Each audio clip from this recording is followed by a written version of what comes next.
Projektą iš dalies finansuoja Medijų rėmimo fondas.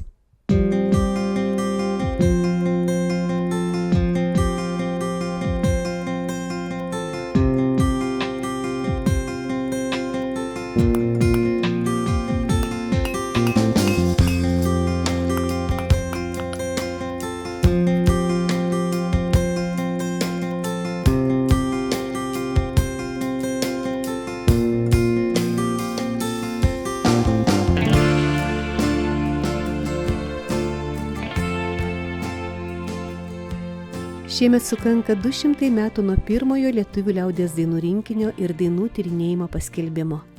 Šiai datai pažymėti 2025 paskelbti atmintinais lietuvių liaudies dainų metais.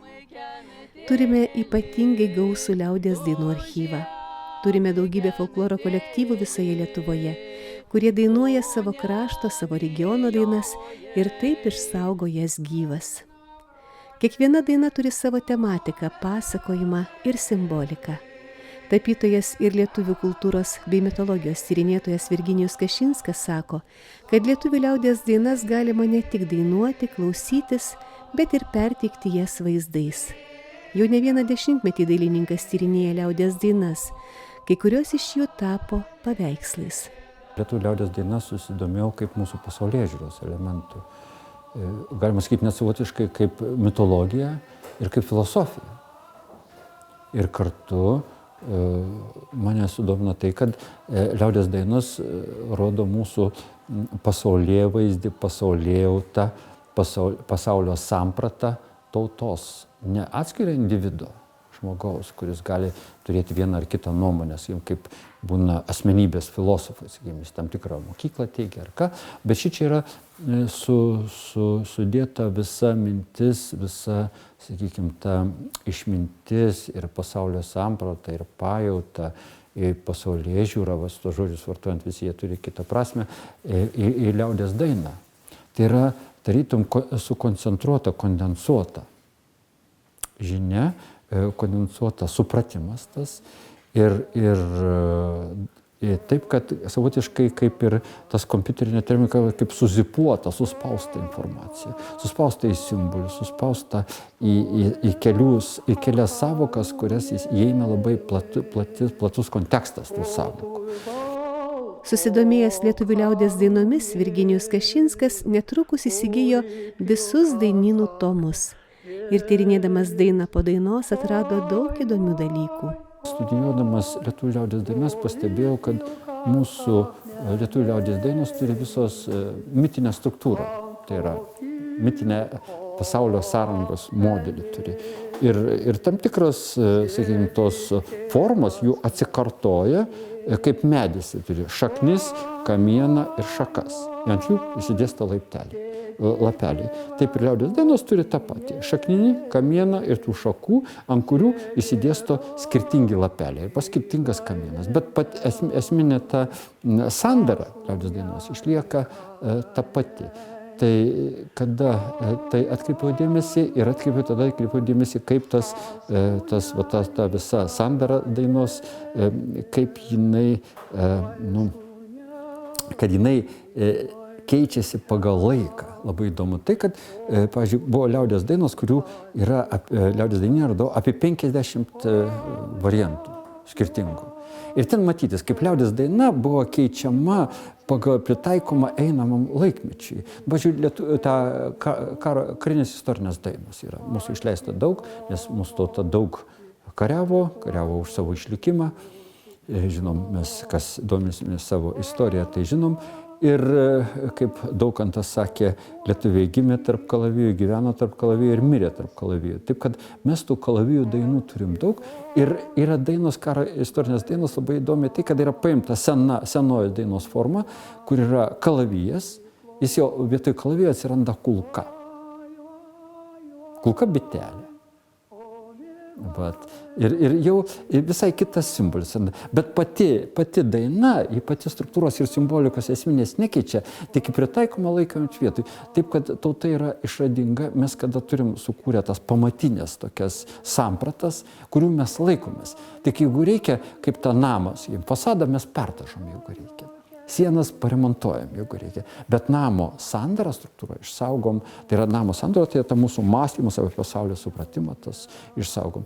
Ir tos temos pačios lietuvių liaudies dainų yra, dainynai labai gražiai suskirstė iš čia, tai iš tikrųjų nuostabus lobis yra, mūsų tautosakos archyve yra nuo 800 000 iki milijono dainų, tai yra neįsivaizduojamas lobis.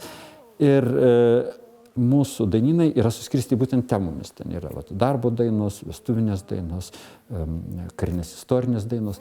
Tai kada aš studijavau, tiesiog įsigijau visus tos tomus, turiu pilną rinkinį, jį studijuodamas kaip mitologinį šaltinį, kaip filosofinį šaltinį, kaip poetinį šaltinį, kaip literatūrinį šaltinį, kaip, sakykime, galima sakyti, kad mes lietuviai neturim epo. Tai ten viskas yra, ir epas, ir mūsų, kaip čia, pasaulio sąrandos modeliai sudėti, kaip mums elgtis parašyta, kaip mums gyventi ten parašyta, kaip kokia mūsų ir etinė nuostata būti, kokia moralinė turi būti nuostata. Visos dainuose viskas yra surašyta.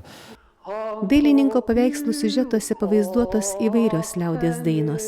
Karinės istorinės, kalendorinės, darbo, šeimos ir vestuvinės. Autorius jais atskleidžia mūsų tautos dvasinio paveldo įvairovę ir gilumą. Tai jeigu paimam lietuvių liaudies dainą, kiekvienas mūsų žodis yra vaizdinys, nes mes lietuviai suvokiam pasaulį per akis pagrindę. Didžiausių informacijos kiekį per akis, ne per ausis, bet per akis mes. Ir tada mūsų kultūra yra akių kultūra, tai yra matymo kultūra. Prigimtinė. Ir tada tai, ką matom, mes matau ąžuolėlį, aš matau bernelį. Matau berželį, aš matau šitą bernelį.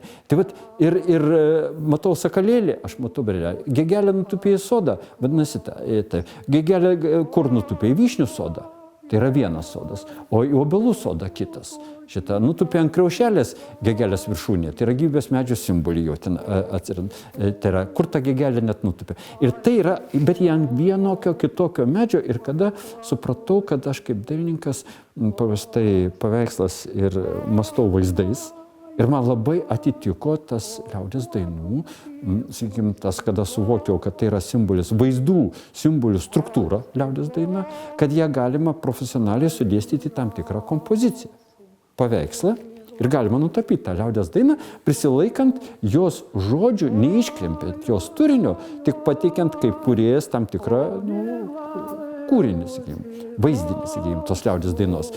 Lietuvių liaudies dainos tai simbolių visuma, sako tapytojas. Tad ir jo paveiksluose atsikartoja ta pati simbolika kaip ir dainose. Čia lietuvių liaudies daina yra šeimos daina, kada ant kalno jovaras, po jovaro šaknelėm kanklelės šitą, o jovarė sakalo lizdas. Ant kalno javai auga ir tėvelis su motinėlė ima javus, tėvelis pjauna, motinėlė riša, ir visa šeima kaip bitutės dirba. Tai čia galima nupiešti dar 1, 2, 3, 4, 5, 6 sūnus ar dukteris, visą šeimą, bet užtenka bitės pavaizduoti, tai yra bitės, ir mes sakom, sako, ta darbšti mergaitė kaip bitutė, sako, dirba, arba šiaip. Tai va tas yra darbštumo ir simbolis, tai yra šeimos. Dabar, kas yra kalnas? Kalnas yra pasaulio centras, kur mes esame. Medis, tai tarytum pasaulio culpas, pasaulio ašis, pasaulio kosminis medis gali būti, kuris rengia žemutinį pasaulį, tai yra žemiškai pasaulį, kamienas, ir čia yra dangiškoji sfera. O kur tėvelio lizdas? Ta tėvelio dvarelis, tai ant kalnelio stovi visą laiką. O ant kalnelio jovaras. Tai jovaras simbolizuoja tėvelio dvarelį. Kur gyvena sūnelio šeima? Tame dvarelė. Tai yra lizdas tame jovarė. Sūnelio vaikai, jų vaikai yra tame lizde. Sūnaus simbolis čia pat yra sakalas. Sakalo lizdas, kuris saugo šitą. Ir kanklės yra apeiginis mūsų instrumentas. Kankliavimas vyko, kada vykdavo, sakykime, asmeniškai, kiek žinom, iš kanklių kankliuoja ir dabar žmonės yra, kurie turi kanklės, tiesiog pasiima, jie kankliuoja, būdo apeigų metu, arba sėdėdamas po ąžuolui, sakykime, bendrauja su gamtais, dainuoja savo dainą, liaudies dainą, kokią tai jų pačių sukurta, ir sakykime, jis taip suranda santykį su šito pasauliu, tai yra per garsus, per muzikos instrumentą.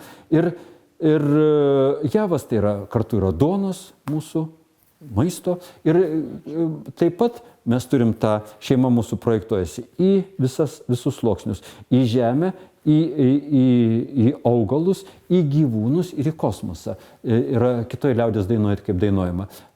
Motinėlė tai saulutė, mėnulis tai tėvelis, seselės tai žvaigždelės, o broleliai sietinėlės yra. Ir visas tas mes turim visus sluoksnius, visur simboliką sudėję, visas projekcijas iki dangaus ir kosmoso.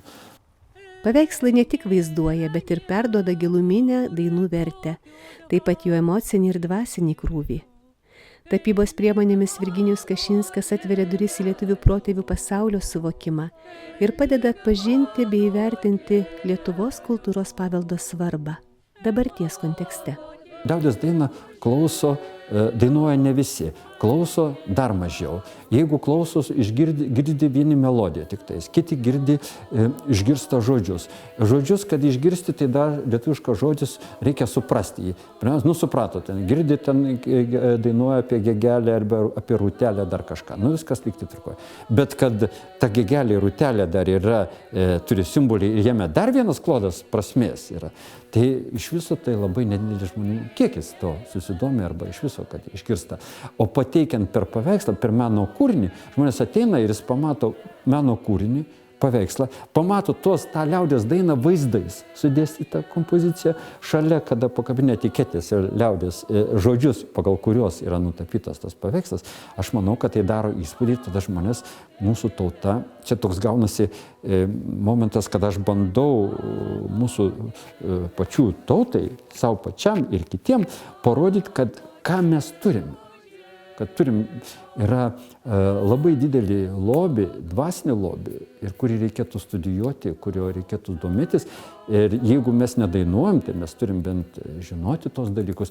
Tai aš įvardinu mūsų lietuvių liaudies dainas ir tos dainynus ir tą lobį, kuris yra surinktas, tai jos galima prilyginti lietuviškai šventraščiais. Sąmoningas dailininko gilinimasis į liaudies dainų turinį ir meninę raišką atskleidžia mūsų protėvių pasaulėjautos ir pasaulėžiūros aspektus, padedančius mums geriau suvokti ir vertinti mūsų supantį pasaulį. Labai didelę dalį sudaro karinės istorinės dainos. Net vienas iš paskutinių tomų, kuris dabar išleistas yra Tautos institutų, yra partizanų dainos. Tai tas pačios karinės, įeina jos į karinių istorinių tomų tą ciklą, sakykime, ar seriją. Ir taip, kad dainos už išlikimą jos apima viską, apima pirmiausia, pas mus lietuvių dainos yra pats branduolys, kaip ir pradėjo nuo šeimos liaudies dainos, tai yra nuo šeimos. Tai yra tėvelis, motinėlė, bernelis ir seselė.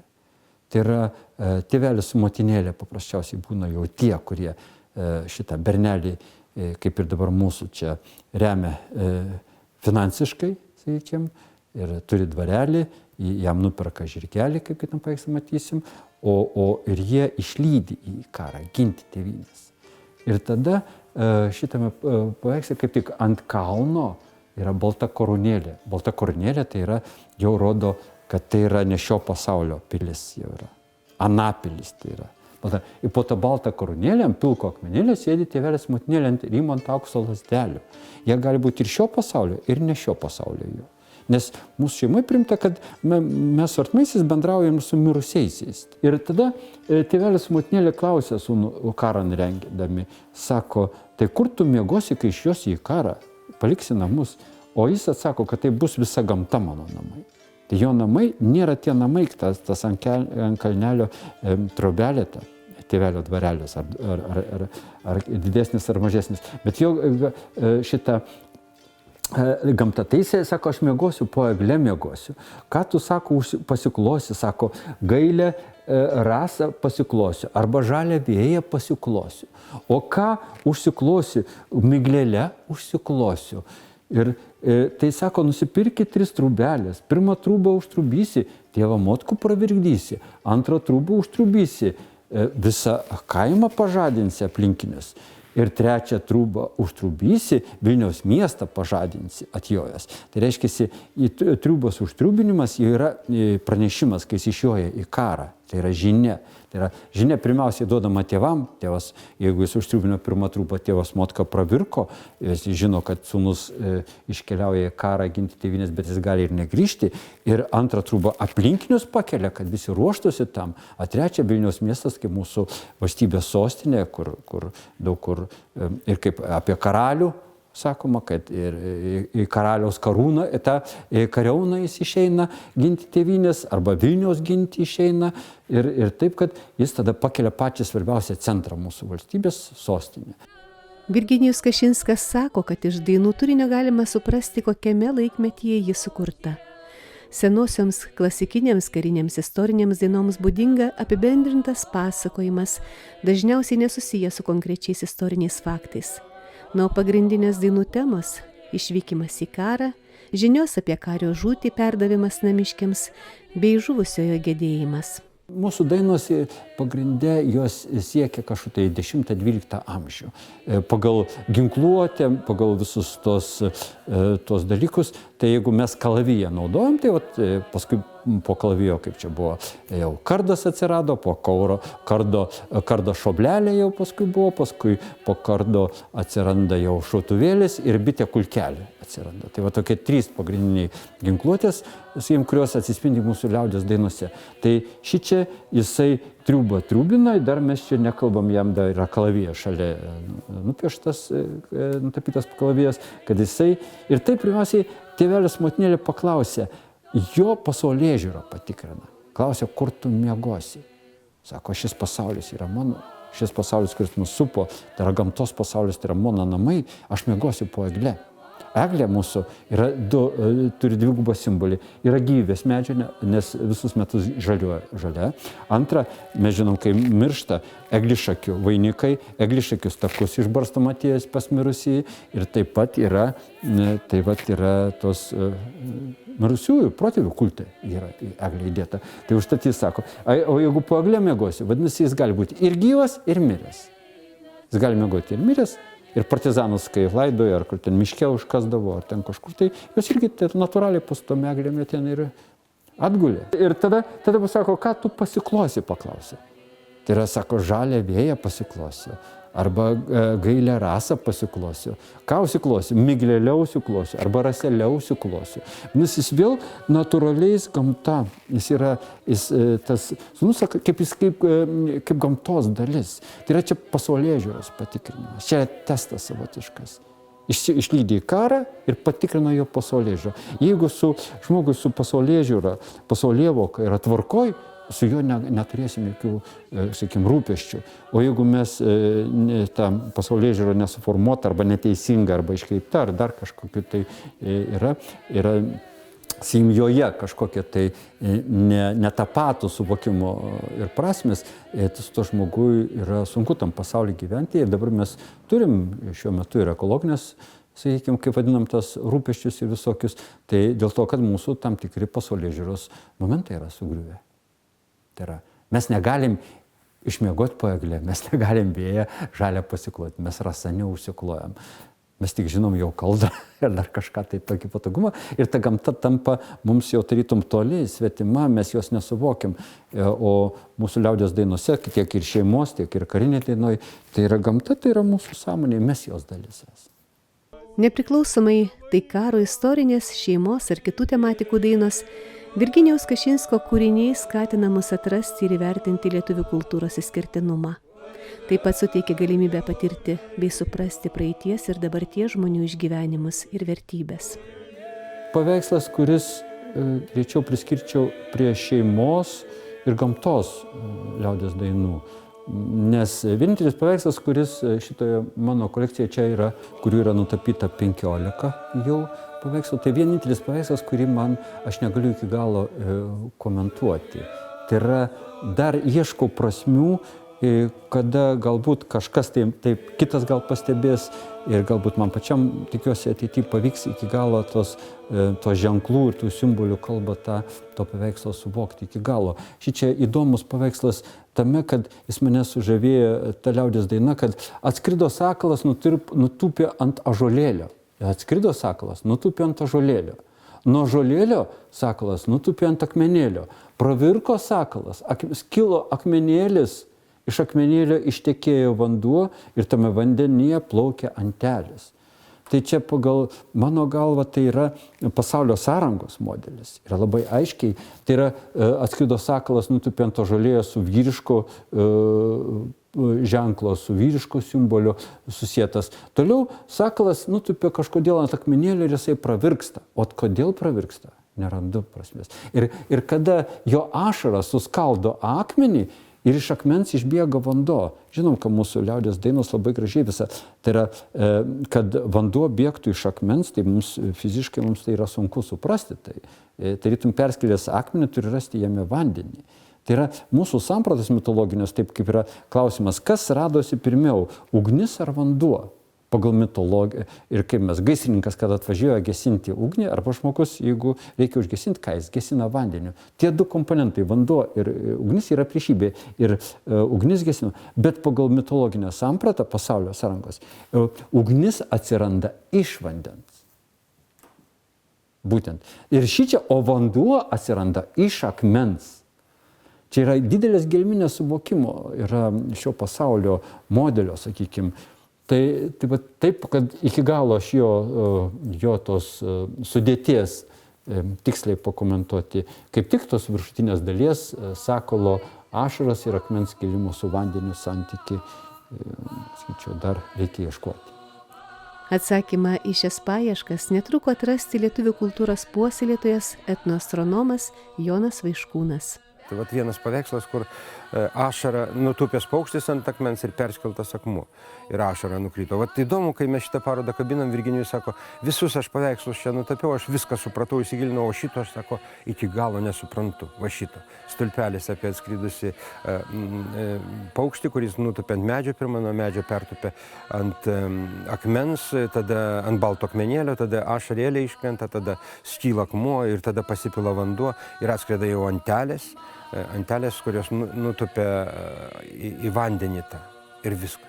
Ir dabar tai tas paveikslas man, pavyzdžiui, atsakė į vieną klausimą. Toks sutapimas. Važiuojam pro Molėtų centrą, o Molėtų centre prieš savivaldybę aikštė euroremontas padaryta. Žinoma, iškristi seni gražūs, kaip ir visur, gražūs medžiai, viskas standartizuota. Tačiau partizanam, kurie ten gulėjo, numesti jų kūnai. Ir buvo toks akmuo iškaltas lauko, kažkas parašyta, jų atminimui, irgi jis pašalintas. Ir dabar vietoje jų kitas paminklas pastatytas. Ir matau iš toli į 4 dalis skilęs akmuo, toks bemaž kaip paveikslą, tik į 4 dalis. Tai perskeltas iš 4 jau dalių. Ir neėjau žiūrėti, man kažkaip suskaudo širdį, galvoju, visą čia taip modernizuota ir neįsiu aš ir prie to paminklo. Bet mano žmona buvo nuėjusi, sakė, ten ne tik kad suskeltas akmuo, iš jo bėga vanduo. Ir paskui bėga tas vanduo, nubėga ten žemyn, iš akmuo, iš kurio bėga vanduo. Ir aš taip iš karto, jeigu dar nutups paukštis, o jis būtinai ten nutups ant to akmens, tada bus šitas paveikslas. Ir tada aišku, kas tai per ašarą, kodėl skyla akmuo, o iš kur akmenį vanduo. Viskas buvo sukaustyta, uždaryta, užšaldyta ir tik tai išleidus tą gyvybinį pradą tarsi iš akmens, jau vėl gali į vandenį nutūpti antelę, padėti kiaušinį, lizdą susukti, padėti kiaušinį ir prasideda pasaulis. Tai mitas mūsų apie kūrybą, apie kaip pasaulis, kuris suakmenėja, kuris miršta, vėl iš naujo atgaivinamas. Ir kad čia ašara tokia krisdama, tai reiškia mes žmonės savo jausmais, savo išgyvenimais, savo visų gyvenimų, savo istoriją visą labai sudėtinga ir žiauria. Mes įgyjame ne tik kad skausmo ir jaučiame kažkokią nuoskaudą, bet mes galių įgyjame. Ta ašara mūsų jau gali perskelti akmenį. Tai aš pagalvoju, va šitas paveikslas man sugrąžino. Gal ir dailininkas tas piešdamas kažką girdėjo, kažką jautė, gal tie vaizdiniai plaukė ir šiuolaikinio skulptoriaus menes staiga turim šitą paveikslą ten įgyvendinimą. Gerai, kad neiškalė paukščio. Ta prasme, ant akmens jis nutups pats. Tai čia yra tiesiog kartais pasižiūri ir ta modernybė net pasirodo nieko ten tokio, kas labai būtų nutolę nuo mūsų senųjų vaizdinių. Tiesiog net pažįstame mes, net pažįstame. Dar viena įdomi detalė, kaip sako Virginijus Kašinskas, buvusi jam dideliu atradimu. Tai liaudies dainų daugiasluoksniškumas. Tyrinėdamas ir studijuodamas lietuvių liaudies dainas, aš jos skaičiau kaip mitologinį šaltinį, kaip mūsų va, tokius, kaip čia skaičiau, kaip dvasinis vedas, sakykime, kaip dvasinius mokymus tam tikrus. Ir prie šito paveikslo apsistojau ir sumaščiau nutapyti jį, todėl, kad jisai turi laime labai aiškiai matytis, kaip mūsų tauta lietuvių liaudies dainas pateikia per 2 sluoksnius. Yra senasis mūsų sluoksnis simbolinis, ta visų ženklų, ir apatinis sluoksnis vertinys yra. Ir šitoje dainoje aš kaip tik paveikslą ir pakomentuosiu. Ir labai gerai pasimato. Tai yra, šičia yra 2 sluoksniai. Vienas sluoksnis viršutinis va šitas, užtektų tik šito. Bet tauta, kada jau suprato, kad mūsų tautietis nebesupranta to ženklo reikšmės ir visa kita, tada padarė vertimą ir paaiškino, kas yra kas. Tik nepasakė tiesiogiai, kad paaiškina, jau tikėjusi, kas susipras. Tai šičia yra ant kalnelio auga jovaras. Tame jovare sakalo lizdas. Viskas to pasakyta. Tai ant kalnelio, tai yra po jovaro vėl kanklelės guli. Po šaknelėm. Tai daugiau nieko nereikia. Kalnas, tėvelio sodyba, tai yra tėvelio dvarelis, tame dvarelėje sūnaus šeimos lizdas ir sakalo vaikai ten yra.